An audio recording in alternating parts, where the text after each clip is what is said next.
Don't know if you guys can tell, but I'm currently wearing like blue mascara.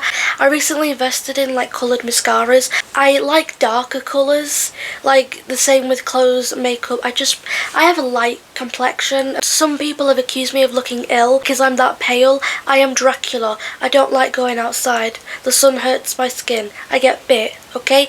We've got a few things to address before we get into today's video. Apologies there's not been a video in like 3 weeks, but my anxiety has been through the roof. I've been having eczema flare-ups. When summertime rolls around, humidity, I know damn well I'm going to have an eczema flare-up. I've got really bad insomnia and it's been kicking my ass recently. Also, we've been having a bit of technical difficulties. Some people have told me that their comments are not going through in the comment section. I'm not sure why, and I've noticed other people also having the same issue. I don't know if you can tell, but I've changed the camera angle slightly. Normally we're used to seeing like the on-air neon sign, but the truth is I don't really use this sign often. I only ever really use it around winter time when it starts getting really dark outside really early in the day. The only problem is that with my ring light on, these lights on, and the on-air sign on, all of them clash together and create a blur over the screen. I can't have both of the lights on at the same time. My brother is going to be off school for the summer holidays, which happens at the end of this month, but when he's off school, I don't film because of the noise level. Like, if I were to try and film a video for you guys, you wouldn't be able to hear a damn thing. Even with my excellent microphone, there'd be so much noise going on. I film videos when everyone's out of the house for peace and quiet so that you guys can actually hear me and I don't have to shout. So yeah, that's the situation. Also, if you guys ever want to be updated on like future videos, anything at all, you can just look at my YouTube community tab.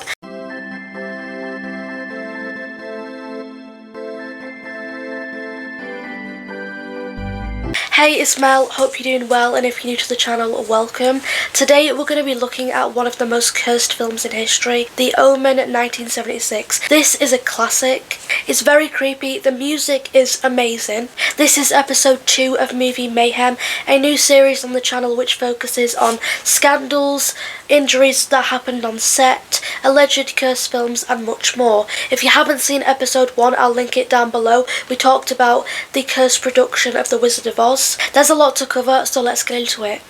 The Omen was directed by Richard Donner. It starred Harvey Spelter as Damien Thorne. The film was released on the 6th day of the 6th month, 1976. The Omen tells the story of Damien, the child Antichrist on Earth, who is adopted by a married couple, Robert and Catherine Thorne.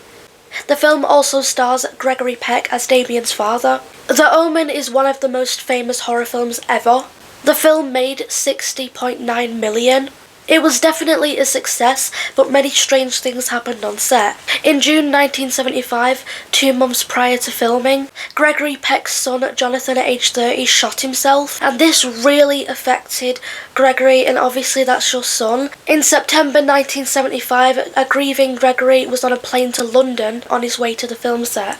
The plane was hit by lightning and the engine caught fire, but luckily no one was harmed.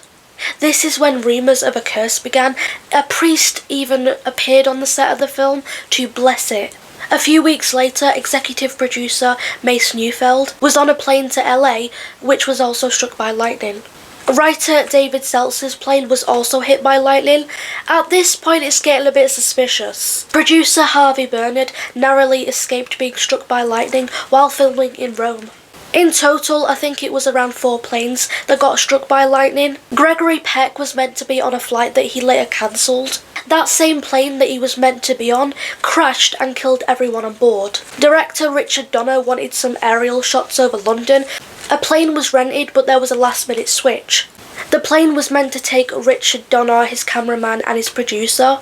The plane took off with its new passengers, a group of Chinese businessmen. The plane took off, hit a flock of birds, lost power, crashed at the end of the runway in England, and hit a car station wagon. Everyone on board died, including the wife and child of one of the pilots, and they were in the station wagon. What are the chances of that happening? On that one day, essential safety equipment had been switched off. No one knows why or what the reasoning was. Animals were also acting out violently. During the graveyard scene, a pack of Rottweilers attacked the trainers and a stuntman fainted. The stuntman was badly bit and had to go to the hospital. These Rottweilers, they were out of control. I don't know what triggered their violent outburst. There was one scene at the safari park in which baboons attacked the car that Lee Remick and Harvey Spencer was in. The way the filmmakers got the baboons to act out is by placing a real baby baboon in the back of the car. Lee had trouble working the gear shift, the car stalled. The baboons acted out violently. Lee Remick was genuinely scared and Harvey Spencer too. I mean, these baboons were out of control. They were jumping on the car, one was smashing the window. Their fear is captured and used in the film. Lee and Harvey were unharmed. Another scene was in the big cat's enclosure at the zoo, but it never made the final cut. 22-year-old park keeper Sidney Bamford worked in the lion section. He was sadly attacked and killed. This happened after shooting wrapped up at the zoo. Lee was scheduled to film a stunt where she falls from a balcony. She straight up refused to do it. She did not want to tempt fate with everything else that had gone on. The team improvised and shot the scene from a different angle, and it worked out perfectly. During filming in London, there was IRA bombings happening. Cast and crew had reservations at a restaurant that was blown up 1 hour before they entered. The subway station was blown up as they were walking towards it. The team's hotel where they were staying at was blown up minutes after they left. Mace was with his wife at the time. This is the creepiest thing yet. Special effects artist John Richardson, who helped with the decapitation scene, was in a car crash on Friday the 13th of August 1976. We all know about Friday the 13th, that also has its own alleged curse. John and his assistant Liz Moore were driving through the Netherlands and their car crashed. John survived, but Liz was decapitated, just like the scene from the film. A tyre smashed into the car, killing her instantly. A road sign nearby, showing the distance to a Dutch town, read Omen, spell O-M-M-E-N, 66.6 kilometres. Alf Joint was the film's stunt coordinator. He arranged all the stunts. 1 year later, on a movie called A Bridge Too Far in Holland, Alf, day one of filming, did a scene where he had to get shot and then fall off the rooftops onto the airbags on the ground. They were 40 feet down. Alf somehow fell awkwardly. He fell in between the airbags and ended up in the hospital. He said he fell as if someone pushed him, but there was no one up there aside from him, like he was all alone. There was echoes of real events and scenes in the film. For example, the suicide scene was compared to Gregory Peck's son. The stuntman who doubled for Lee Remick injured himself in a bizarre accident. On set, some cast members actually fell ill and there was technical difficulties. The big question I have for you is, was this all simply coincidence or was there an actual curse happening?